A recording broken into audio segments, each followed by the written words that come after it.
Assalamualaikum warahmatullahi wabarakatuh. Salam sejahtera bagi kita semua. Salam, Om Swastiastu, Namo Buddhaya, dan salam kebajikan.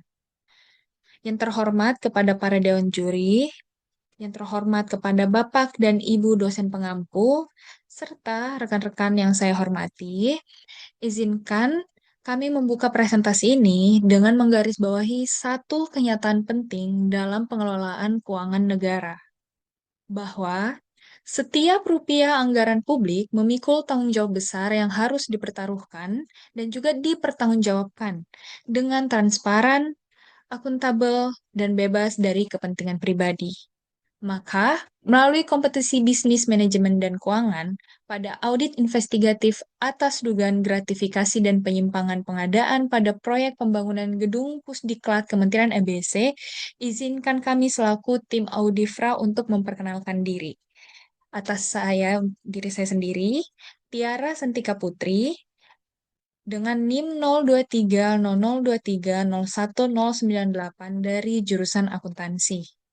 Selanjutnya, izinkan saya memperkenalkan diri. Saya Jessica Natania dengan NIM 023002402031 dari jurusan akuntansi.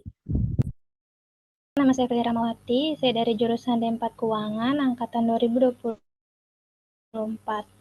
dengan NIM 025042401030. Audit investigatif dan deteksi kecurangan. Menurut Tuan Kota tahun 2013, audit investigatif itu ada 3. Yang pertama, bersifat tidak rutin, dan yang kedua, fokus pada pelaku. Yang ketiga, berdasarkan pengumpulan bukti hukum. Lalu ada konflik kepentingan dan integritas pengadaan. Yang pertama, hubungan pribadi dapat menciptakan konflik of interest. Yang kedua, menurunkan objektivitas proses pengadaan. Dan yang ketiga, meningkatkan risiko korupsi dan belanja publik yang tidak efektif. Teknik investigasi modern. Yang pertama, ada digital forensik, yaitu audit log dan analisis media sosial. Yang kedua, pemanfaatan CCTV dan data anomali tingkatkan akurasi temuan. Yang ketiga, mendukung pembuktian dalam audit sektor publik. Standar audit terkait SA 240. SA 240 yaitu auditor bertanggung jawab mendeteksi kecurangan. Auditor wajib bersikap skeptis, profesional sepanjang audit. Dan yang terakhir, menjadi pelaksanaan audit investigatif pada laporan keuangan. Pendahuluan. Yang pertama, tanggal pengaduan yaitu pada tanggal 4 Januari tahun 2024. Dugaan untuk kasus pelanggaran pengadaan, hubungan tidak profesional gratifikasi. Tujuan audit yaitu menjaga akuntabilitas dan transparansi. Yang terakhir, fokus, temuan awal, program audit, dan rekomendasi. Saya akan menjelaskan mengenai identifikasi informasi awal. Kasus proyeknya ada di gedung Pusdiklat 3 lantai seluas 1.500 meter persegi dengan anggaran sebesar 50 miliar. Pelaksananya oleh PT Unggul Bangun Abadi atau PT UBA. Pihak yang terkait yaitu yang pertama ada saudara FH selaku pejabat Kementerian ABC. Yang kedua ada saudara UC dari pemilik PT Unggul Bangun Abadi. Dan yang ketiga ada saudara WI yaitu bawaan dari FH. Selanjutnya ada indikasi penyimpangan. Yang pertama, luas lahan dengan luas bangunan tidak sesuai. Yang kedua, WhatsApp 22 Desember tahun 2022 menunjukkan manipulasi lelang.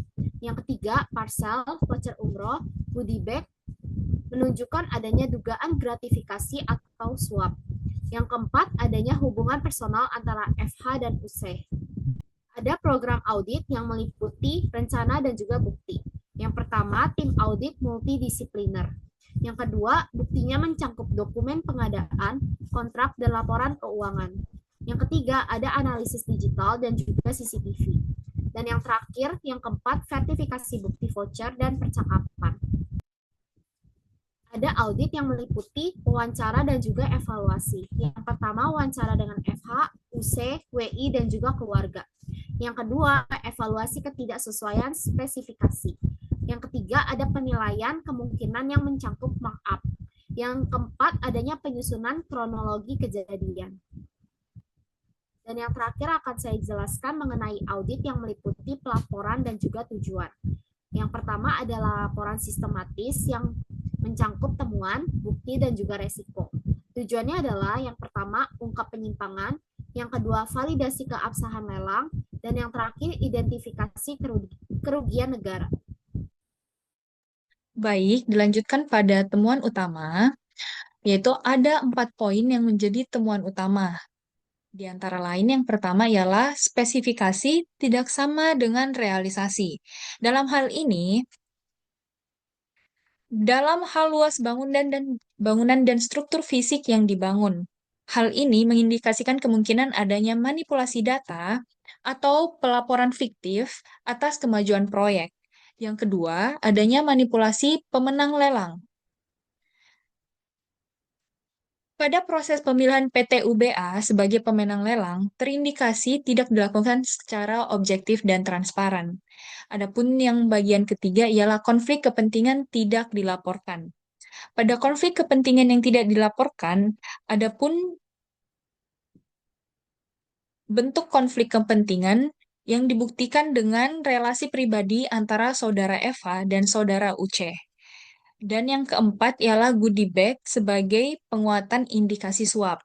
Sebagaimana yang kita tahu sebelumnya yang telah dipaparkan bahwa penyerahan goodie bag berwarna merah muda di tempat umum dengan pengamatan langsung menambah kuat dugaan adanya tindak pidana korupsi.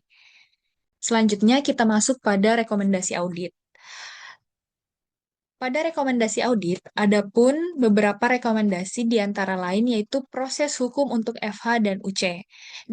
Diusulkan untuk melakukan proses hukum pada saudara FH dan saudara UC atas dugaan pelanggaran terhadap UU Tindak Pidana Korupsi.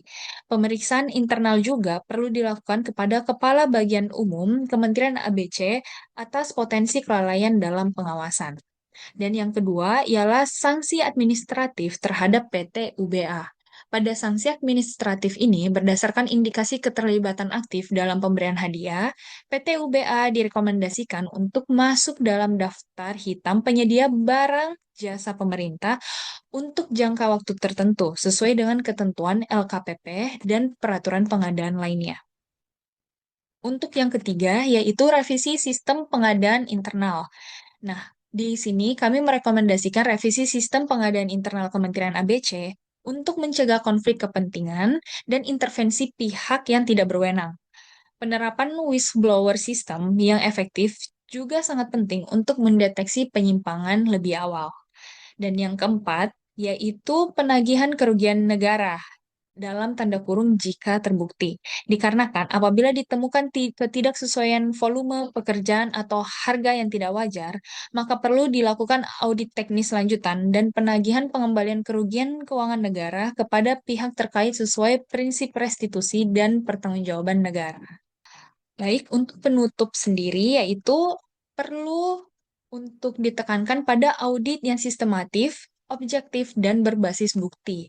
Yang kedua adalah temuan mendukung proses hukum dan pencegahan, sehingga sangat perlu kita mencari tidak hanya temuan-temuan utama, tapi temuan-temuan pendukung lainnya yang sekiranya mendukung dan masih relevan, yaitu preventif dan dan korektif, serta untuk dukung perbaikan tata kelola keuangan negara kita. Adapun tindak lanjut dan penguatan, ada 5, yaitu yang pertama ialah pada implementasi rekomendasi. Sangat penting untuk kita melakukan implementasi rekomendasi. Dan yang kedua ialah pengembangan audit investigatif. Karena pengembangan audit investigatif akan membuka secara menyeluruh aspek-aspek penguatan bukti yang ada. Yang ketiga ialah penggunaan AI untuk deteksi anomali. Seperti misalnya eh, beberapa AI yang pada akhirnya bisa memberikan scoring anomali. Jadi nanti auditor akan bisa menentukan skor-skor anomali tertentu dan apabila melewati artinya ada penyimpangan dan itu juga cukup membantu pada proses penyeleksian dokumen. Dan yang keempat ialah dengan kolaborasi lembaga hukum. Sangat penting untuk melakukan kolaborasi lembaga hukum agar tahu juga legal standing-nya. Dan yang kelima atau yang terakhir ialah membangun sistem pengawasan berkelanjutan. Baik, terima kasih. Berikut merupakan pemaparan tim Audifra. Nah, teman-teman dan rekan-rekan kami sekalian, temuan audit ini bukan sekedar catatan di atas kertas, melainkan panggilan untuk bertindak secara nyata. Implementasi rekomendasi akan memperkuat tata kelola dan mencegah gratifikasi serta mendukung akuntabilitas publik. Sekian dari kami. Wassalamualaikum warahmatullahi wabarakatuh.